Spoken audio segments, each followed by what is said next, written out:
nimefika hapa, unajua kuna watu wanataka kutuambia matanga gani tunaweza enda, harusi gani tunaweza enda, na wanataka kutuchagulia marafiki na maadui. Sisi wa Nairobi, sisi ni familia moja. Huyu Mheshimiwa Gakuya ni mbunge wa Embakasi North. Kule Embakasi North, kama hamjui, walichagua senator wa ODM, wakachagua MP wa UDA, wakachagua MCA kule Dandora 4 wakaweka ODM, Dandora 3 wakaweka UDA, hiyo ingine wakagawa vile wanataka. Wana ODM, wana DCP, wana ODM, wana UDA, wana Wiper. Nairobi wote walipewa nafasi. Wacha niwaambie, Nairobi ilituma jumla ya watu 19 kwenye bunge. 18 actually members of the National Assembly and one senator.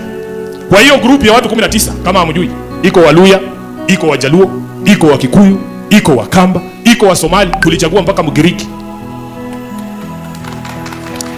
Women rep wa Nairobi ni wa wapi? Ni wa Greece. Sasa ndio mjue sisi zote Nairobi ni ndugu. Huyu ndugu yangu wakati anachaguliwa Embakasi North, mimi nilishinda kiti ya senator Embakasi North. Huyu hapa. Na hakuna siku hata wakati tunafanya campaign tulikwaruzana na yeye. Mheshimiwa Gakuya, hata watu wa ODM ambao wanaishi kule Embakasi North walikupigia kura. Hata wao wakati unafanya maendeleo wananipea ripoti kama Secretary General. Wananiambia basari unagawa mzuri. Wananiambia maendeleo unapeleka kila mahali. Si ati kwa sababu Dandora 4 hawakuchagua mtu ya UDA kama MCA ati hampati maendeleo. Wanapata. Wale wapati wakuja waniambie leo. So, sisi tunataka kusema kama watu wa Nairobi, sisi ni timu moja. Na wakati kuna masuala ambayo yanahusu Nairobi tunasimama sisi sote kwa kipamoja. Mwaka uliopita, sisi wote ambao tumechaguliwa kwa bunge, 19 of us, wakati ambapo tuliona kwamba recruitment ya jeshi sio fair kwa watu wa Nairobi, wanatupatia centers kidogo. Mheshimiwa Gakuya alikuwa wa kwanza kuweka sahihi. Tulienda mpaka kotini kustaki serikali ya Kasongo kumwambia lazima tupewe fairness pale Nairobi. Vijana wetu pia wapate nafasi. Mheshimiwa Mawadhe yuko hapa alitia sahihi. Mheshimiwa Mark Mwenje na wote ambao wamechaguliwa. Nataka Mheshimiwa Gakuya, kwa niaba yangu mwenyewe, kwa niaba ya watu wote wa Nairobi, kwa niaba ya chama kizima cha ODM, niseme pole kwa kumpoteza mama yako. Kupoteza mama ni kitu kichungu sana.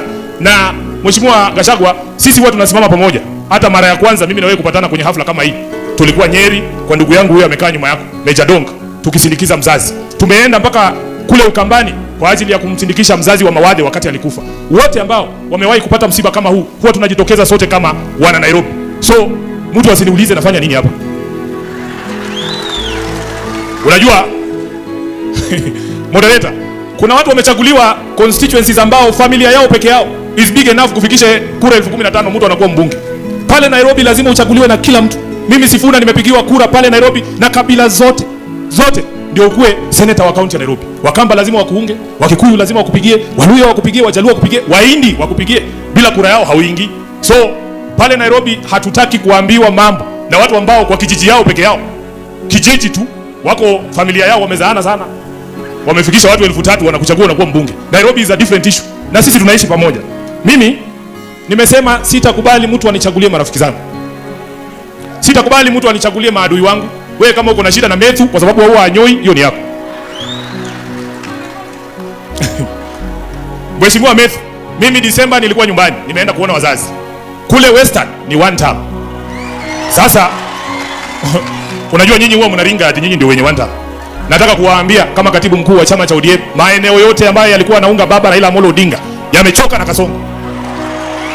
Wote wamechoka na Kasongo. Nimeingia hapa, nilikuja mapema kidogo nikapata fursa kukutana na watu wanachuna majani chai hapa. Wananiambia vile Kasongo ameingililia mambo ya majani chai hapa mpaka ameharibu soko ya majani chai. Soko ile mlikuwa mnapeleka Sudan kwa sababu ya hii vitu yake imeharibika, hakuna. Ile mbolea badala ikuje Julai inakuja Disemba. Ama nilikuwa naambiwa uongo? Nimeambiwa mnaletewa hapa sheria waongeze ushuru kwa majani chai, sijui management fees, sijui nini. Vitu mingi iongezwe hapo kwa sababu ya kumaliza mkulima mdogo hapa. Na wewe moderator emeritus umetuambia, umetupea challenge hapa kama viongozi. Umesema kwamba sisi kama viongozi lazima tuzungumze kwa niaba ya vijana, kwa niaba ya kina mama, kwa niaba ya wazee, kwa niaba ya mwananchi mpaka sauti zetu ziweze kusikika. I want to assure you ya kwamba mtu kama Sifuna huyu ukimwambia ongee ni kama kutuma samaki akaogelee. Hiyo ndio kazi yangu. Na nitajificha nyuma yako. Nikisema jina yako kwa bunge usiniruke. Nitasema moderator wa Interfaith Council aliniambia niseme hii mambo, si ndio? Bunge, National Assembly ndio wanatoa pesa kila wakati ya kufanya mass registration ya voters.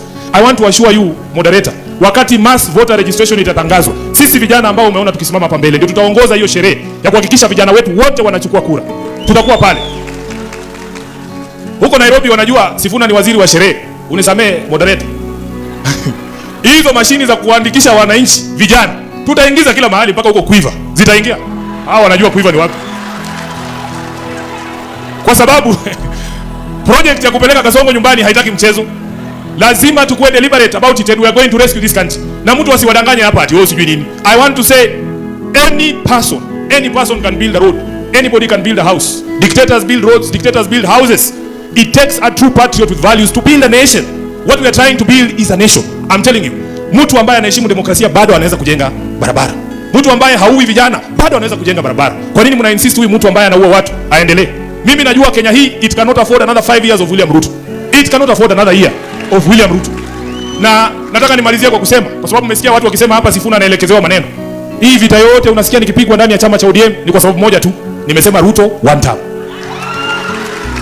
Na nina sababu. Mimi najua siasa ni ushawishi.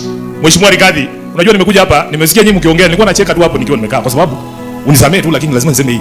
2022 tulikuja hapa kwa watu wa Mlima. Tukajaribu kuwaingiza box bwana. Tukaambia watu baba akiingia masomo ni bure kutokea chini mpaka juu. Tukasema matibabu itakuwa bure kutoka chini mpaka juu. Tukasema tutawadunga zao 6 kila mwezi. Mazee mlikuwa mnatuangalia tu. Mnatuangalia tu. Alafu ule jamaa mwingine sijui nani alikuwa amemfunza Kikuyu. Hako tu mwadhani ya gosho. Akiingia hapa bwana nyie watu mnasema huyo ndio tunataka. Sasa saa hii nasikia vile mnaongea. Naona mambo si mbaya. Mambo si mbaya. Lakini lazima nitoe shukrani. Unajua watu wengi wamesahau Mlima Kenya hii kwa mara ya kwanza Baba Raila Amolo Odinga alizoa kura zaidi ya milioni 1. Na ndio maana mliona nikipigia Uhuru Kenyatta asante. Kwa sababu alitusaidia. Mlituzukuma lakini alitusaidia. Wengine walikula pesa ya Uhuru Kenyatta sawa sawa. Mimi najua kama katibu mkuu pesa nyingi ambayo tulifanyia campaign ilikuwa inatoka kwa Mheshimiwa Uhuru Kenyatta. Alitusupport kihali na mali, ni ukweli. Lakini sasa si saa hii kuna mshenzi mmoja ametambua kwamba kuna ubaya ya pesa ya Uhuru Kenyatta. Nataka niulize Junet. Wewe Junet, pesa ya Uhuru ilianza kuwa mbaya siku gani? Siku ile ulikuwa unachukua hiyo pesa na hata yote hukuleta kwa chama. Ingine ulikula peke yako na mabibi yako.